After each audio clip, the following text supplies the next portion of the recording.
Bienvenue, je suis Nicolas Pietrelli de Web Girondins et vous êtes dans C'est l'heure de l'apéro, le podcast quotidien sur les Girondins de Bordeaux. Nous sommes dans le 9e numéro de cette série. J'accueille tout de suite messieurs Nicolas Paolorsi de RMC et Florian Sabatier de Web Girondins. Salut messieurs. Salut les gars, salut à tous. Salut les gars. Comment vous allez après ce 9e podcast et ce 9e apéro quand même, hein, c'est pas mal hein. Ouais. À mon avis, on va peut-être durer jusqu'à début juillet parce que jusqu'à annoncer l'UEFA, etc. Là, il y a justement aussi le vice-président de l'UEFA qui a parlé dans quelques médias italiens parce que il est italien en fait. Et ça, à mon avis, les apéros peuvent durer un peu plus longtemps que prévu. Ouais. Non. Moi, on peut pas boire l'apéro comme ça tous les jours jusqu'en juillet, c'est pas possible. Va falloir passer par le drive, hein, je pense, Nicolas. Va falloir refaire les stocks surtout. Oui, mais c'est vrai que les stocks se vident, hein, là, c'est impressionnant. Les stocks de débat aussi. Et on vous remercie. Il y a des suggestions de débat. Il y en a un Flo que tu voulais faire sur Ottavio Pablo qui a été suggéré par un auditeur. Voilà. Donc, je pense que ça pourra peut-être être le prochain. En tout cas, merci de nous suivre. Cette émission, on aborde chaque jour un thème sur les Girondins. Le podcast est en ligne à 18h30 tous les soirs pour l'heure de l'apéro. Et donc sur YouTube, Web Girondins et toutes les plateformes. Hier, on avait posé une question. On avait abordé la question. Je me rappelle même plus ce qu'on a abordé hier. Selon vous, donc je vous donne la question, c'est plus simple. Selon vous, les joueurs, voilà, en retour de prêt, pourront-ils renforcer l'équipe cet été ? Eh bien, c'est très partagé. Les internautes sont très partagés. 49% pensent que non, 42% pensent que oui, et 9% ne se prononcent pas. D'ailleurs, plus de 3000 écoutes sur le podcast d'hier. C'est énorme. Voilà, donc je sais pas si... C'est cool. Ouais, c'est bien.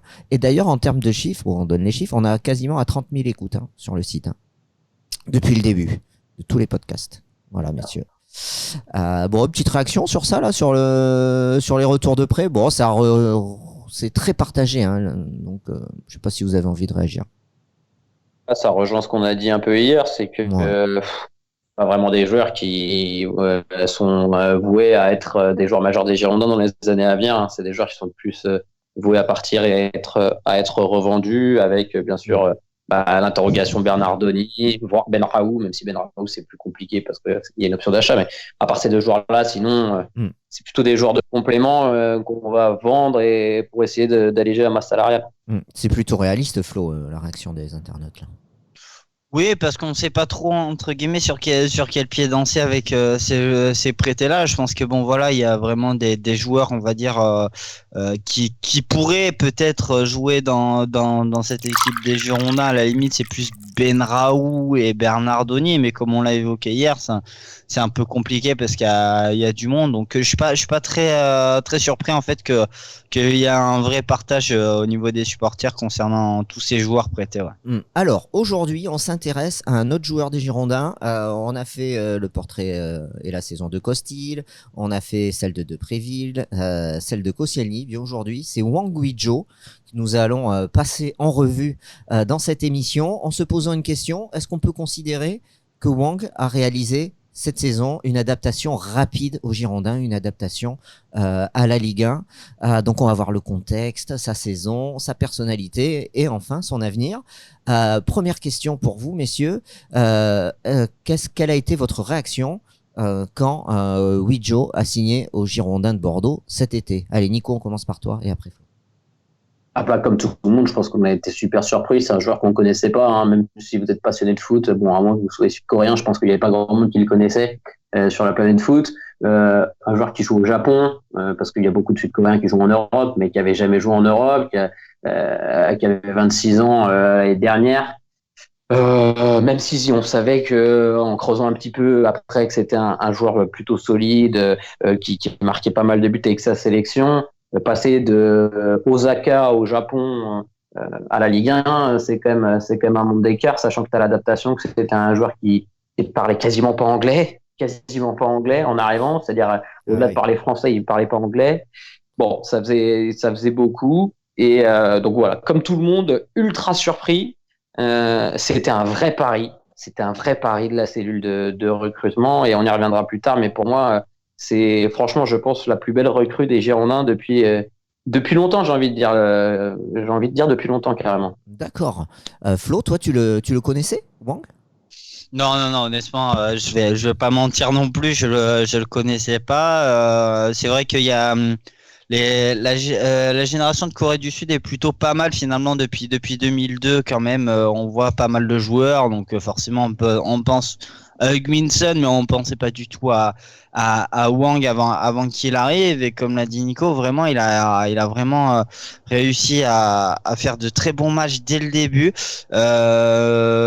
Moi, je pense que tout le monde se rappelle un petit peu de son raté, je sais plus contre qui c'était, je sais, exactement. c'est Montpellier ou Marseille, Oui, où il est face au but. pendant la prépa aux États-Unis, voilà.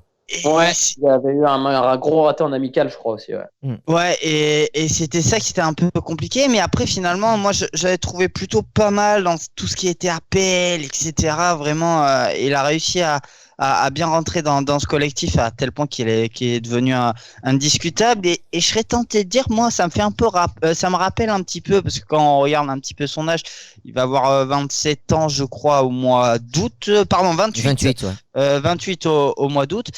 Donc, je vais comparer ça un peu aussi à Geraldo Wendell, en fait, qui est arrivé à peu près dans cet âge-là, 27, 28 ans. Wendell avait pas réussi une expérience en Europe, je crois que c'était au Portugal, si je dis pas de bêtises, c'est ça, au National. Et voilà, et lui, il a réussi. Et je pense que je suis un peu comme Nico. Je trouve que vraiment, c'est peut-être une des plus belles recrues, oui, clairement, qu'on ait vu depuis ces 6-7 dernières années, honnêtement, sur le plan offensif, parce que vraiment, il arrive de nulle part, entre guillemets. Qui regarde aussi là le championnat japonais, je crois qu'il n'y a pas grand monde non plus, sauf pour regarder peut-être Andrés Iniesta et encore. Donc voilà, c'est non, franchement, agréablement surpris. Donc, tu l'aimes bien ton Geraldo Wendell, hein, Flo, hein. Ah, bien sûr. Pas de gauche, et frappe, et bon petit coup franc, franchement. C'est vrai qu'il joue à gauche, hein, comme lui. Donc, Wang, il est arrivé pour la somme de 2 millions d'euros au Girondins de Bordeaux, en provenance donc du club japonais du Gamba Osaka. C'est vrai qu'il s'est affirmé très vite sur le terrain. Et il était arrivé pendant cette préparation aux États-Unis. Et je suis assez surpris. C'est vrai qu'il avait, avant d'être au Japon, il jouait en Corée, Corée-Japon, et je suis assez surpris qu'il parle pas du tout anglais. Ça, c'est. Il parle maintenant un peu anglais. Il parle maintenant un peu anglais. Il avait quelques notions d'anglais, mais il n'était pas capable de tenir une discussion. C'était pas du tout un joueur bilingue, quoi, quand il est arrivé. Donc, il a pris des cours de français, mais il a surtout pris des cours d'anglais à son arrivée. Donc, et c'est ce qu'il nous disait avec Souza, c'est que c'était compliqué d'échanger parce qu'il communiquait beaucoup aussi avec des gestes au début. Parce que c'était compliqué au niveau du langage, et c'est ce qui fait que son adaptation elle est encore plus réussie, parce que il partait vraiment de très très loin. Moi je trouve que sur le terrain c'est un joueur, alors tu disais qu'il joue ailier gauche, moi je suis pas sûr que ce soit son meilleur poste. J'aimerais vraiment le voir occuper la pointe de l'attaque, mais parce que je pense qu'il est fort de au but et qu'il a vraiment des qualités dans la remise. Voilà, Souza le préfère sur un côté. Bon, il sait certainement mieux les choses que moi sur ça, il n'y a pas de souci, mais c'est un joueur qui apporte énormément parce qu'il est ultra généreux. Il fait un nombre d'appels par match, je peux vous assurer, quand vous êtes au stade. Je ne sais pas si devant la télé on le perçoit, mais il fait un nombre d'appels par match dans le vent, hein, des fois des courses en ballon, mais qui permettent d'ouvrir des espaces. C'est assez impressionnant. C'est un joueur qui est très généreux, c'est un joueur qui est plutôt adroit face au but, qui a une grosse frappe de balle, hein. On se souvient de ses premiers buts avec Bordeaux pendant un temps. Ah, t'as perdu. T'as fait comme hier. On t'a perdu. T'es là, Flo, toi? Ouais, je suis toujours là, ouais. Ah ben mince, on a perdu Nico. Vous m'entendez? Ah oui, vas-y, là, oui. C'est bon, Là, c'est revenu. Oui, tu disais ces frappes de balle. Oui, il a une frappe de balle monstrueuse. C'est un des joueurs sur le début de saison qui était le plus décisif en Europe, en dehors de la surface de réparation. Il amène vraiment quelque chose. Alors bien sûr, des fois c'est brouillon, techniquement, c'est pas encore vraiment super, et ça sera, je pense, jamais un joueur très technique, mais il amène vraiment quelque chose dans la combativité. Et Il faut aussi préciser que c'est un joueur qui a très très peu soufflé parce qu'il a enchaîné entre les Jeux asiatiques, le championnat japonais, son voyage en Europe, qui continue à faire des voyages avec sa sélection lors de tous les rassemblements. Et le mec joue tous les matchs, il est quasiment jamais blessé. Franchement, adaptation super réussie pour moi et une vraie belle pioche de la cellule de recrutement. Donc sa saison, Flo, c'est 26 matchs. Il joue beaucoup, 1800 minutes de jeu, 6 buts en Ligue 1, 2 passes décisives. Alors tu l'as dit, toi aussi, tu trouves que c'est une saison réussie. Il a la confiance de Sousa. C'est quoi son... Alors même s'il en a un petit peu parlé, Nico, mais son point fort à Wang et peut-être son axe de progrès. Point fort, axe de progrès. Moi, je dirais clairement, comme l'a dit Nico, clairement, c'est ses appels de balles. Franchement, pour faire les Girondins déjà sur les matchs à domicile, sur quelques matchs à l'extérieur cette saison, j'étais assez surpris. Je crois si c'était le match à Toulouse justement. Bon, juste avant son but, il fait énormément d'appels et c'était vraiment, on était en début de saison et ses coéquipiers voyaient pas forcément au début ses appels à répétition et au fur et à mesure de la saison. On lui a fait un peu plus confiance et du coup il a énormément récupéré de ballons et du coup ça lui permet de faire de sacrées frappes de balles. Après je pense que au niveau de l'axe de progression, je pense que c'est vraiment dans sa on va dire dans sa lucidité dans les derniers mètres. Il y a eu, je crois, une fois c'était contre Lyon où il peut faire peut-être une petite passe en retrait au lieu de frapper. Peut-être de temps en temps il a un peu la tête dans le guidon entre guillemets où il pourrait faire preuve de plus de calme, etc. Mais je pense que aussi c'est un peu dit comme le disait Nico à son placement en fait. Il est placé sur le côté gauche, il fait énormément d'efforts défensifs aussi, faut le souligner. Et de temps en temps, forcément, il arrive en bout de course et de temps en temps, il fait de temps en temps le mauvais choix. Donc, je serais tenté de dire là-dessus. Et je terminerai juste sur pourquoi sa saison est réussie. Pour la bonne et simple raison que là, cette saison, comme tu l'as souligné, Nico, il est à 6 buts, 2 passes décisives en 24 matchs. Et la saison dernière, alors c'était toute compétition confondue et seulement 19 matchs la saison dernière, il avait marqué 4 buts et fait une passe décisive. Donc déjà, il marque beaucoup plus que la saison passée avec le Gamba Osaka. Donc vraiment, il a réussi parce que on minimise de temps en temps ça, je trouve, dans le football actuel, de passer de championnats un peu mineurs comme est le championnat japonais à du top 5 européen. Et c'est vrai qu'on a eu l'impression qu'en fait l'éclosion s'est faite logiquement parce que on n'a pas senti de différence pour lui. C'est ça qui est incroyable. Alors est-ce que c'était parce qu'il avait énormément joué pendant 2 ans, comme le disait Nico? C'est possible. Du coup, il avait du rythme et il était peut-être plus préparé que les autres. C'est pour ça qu'il a pu nous mettre quelques belles frappes à Toulouse, à Nantes ou encore à Dijon. Donc il apparaît comme un joueur calme, serein. En tout cas, moi, c'est l'impression que j'en ai, qui dégage beaucoup de sérénité. Quelle est sa personnalité, Nicolas, toi qui as eu l'occasion de l'interviewer? Bah, c'est sûr que c'est quelqu'un d'assez discret pour nous depuis qu'il est à Bordeaux dans son attitude, mais en fait en Corée du Sud c'est quelqu'un qui a la réputation d'être un bon vivant, Wang, sur le continent asiatique. C'est une vraie star déjà là-bas, ça on le sait, mais c'est une véritable star sur ses réseaux sociaux. Il y a énormément de monde qui le suit, c'est un des sportifs les plus célèbres de Corée, la star de l'équipe avec bien évidemment Son, le joueur de Tottenham, mais c'est vraiment une véritable star. Et d'ailleurs, les Girondins utilisent bien ça pour essayer de communiquer là-bas en Corée et sur le continent asiatique. Donc ça, c'est vrai qu'en plus, c'est un des gros avantages de ce transfert, c'est qu'il apporte vraiment quelque chose aussi au club en termes de marketing et de développement à l'international.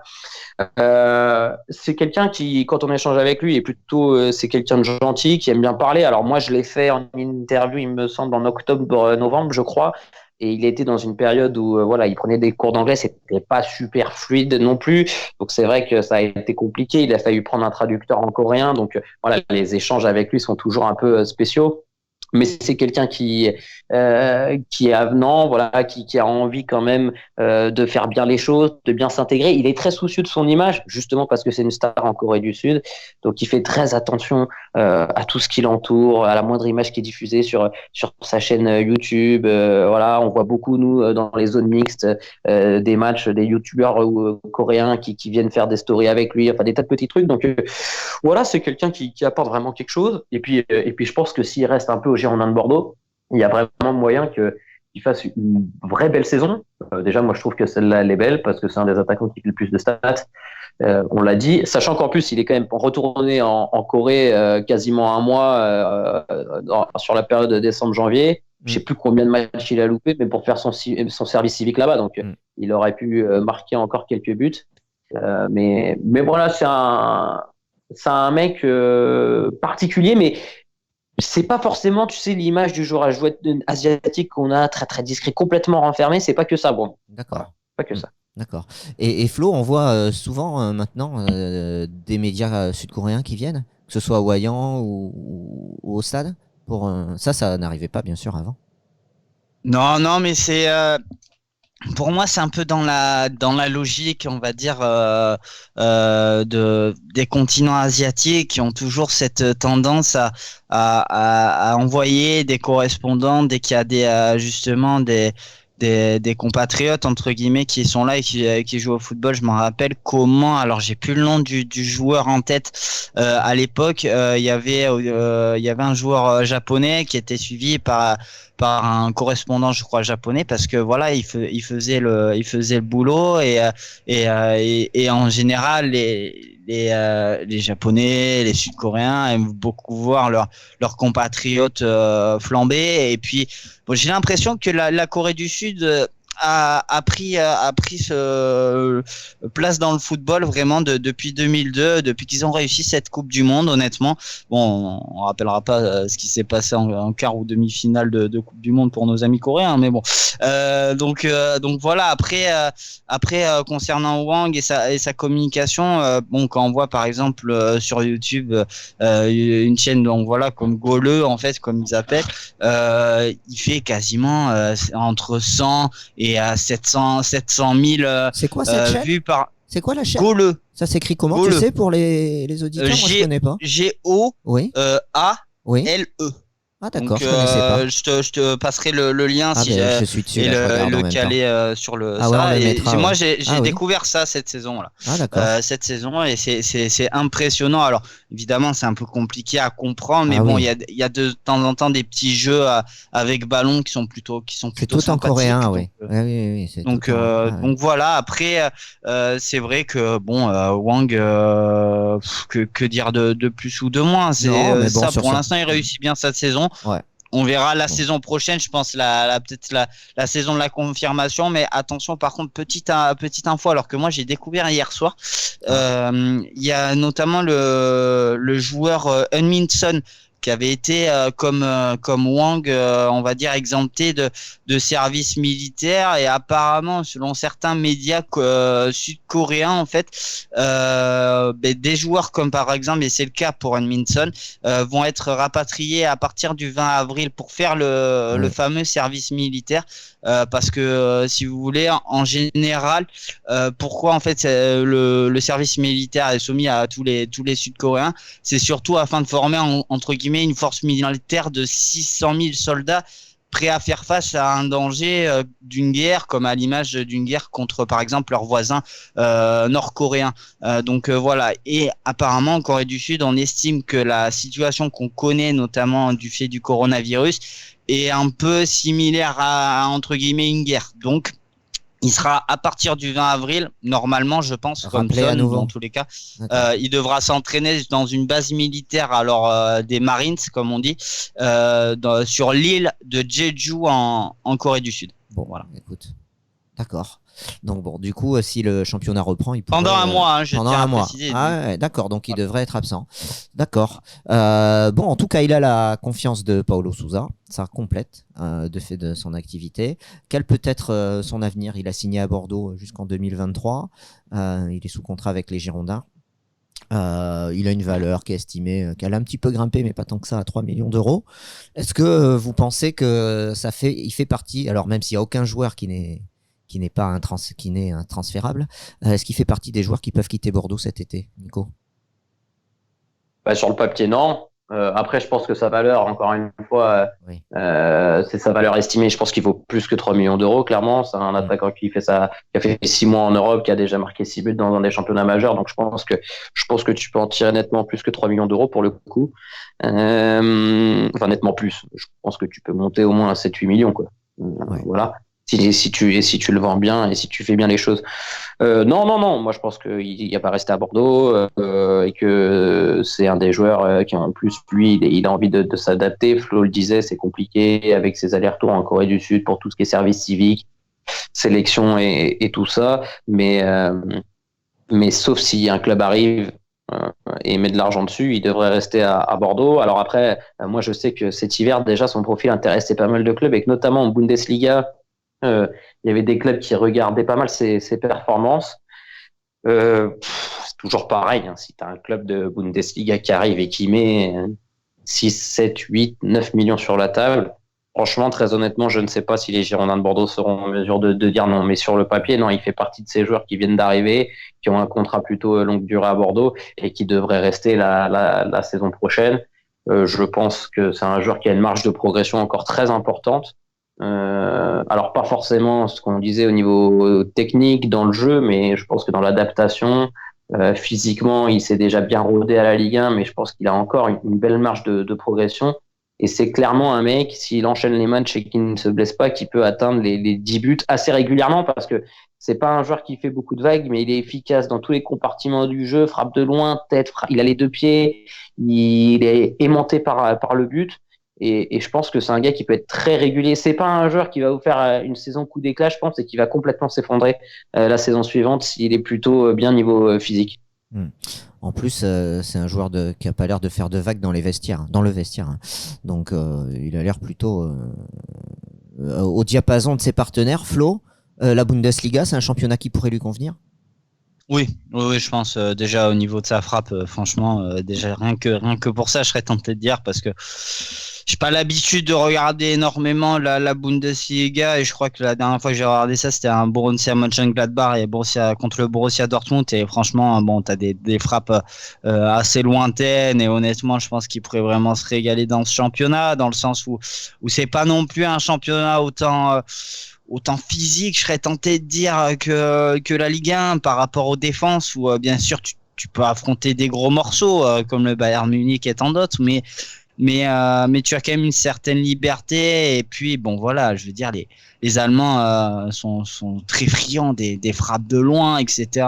Donc à mon avis, si la cellule, si à un moment donné il y a quelques clubs qui sont intéressés, notamment de Bundesliga, comme le disait Nico, franchement, je pense que tu fais une petite compile de ces buts pour on va dire, faire monter les enchères chez 3-4 clubs intéressés, en disant, vous voyez, ça serait pas mal pour votre championnat, parce que voilà, il met des bombassos, comme dirait Omar Da Fonseca, donc voilà, franchement, moi, ça me surprendrait pas.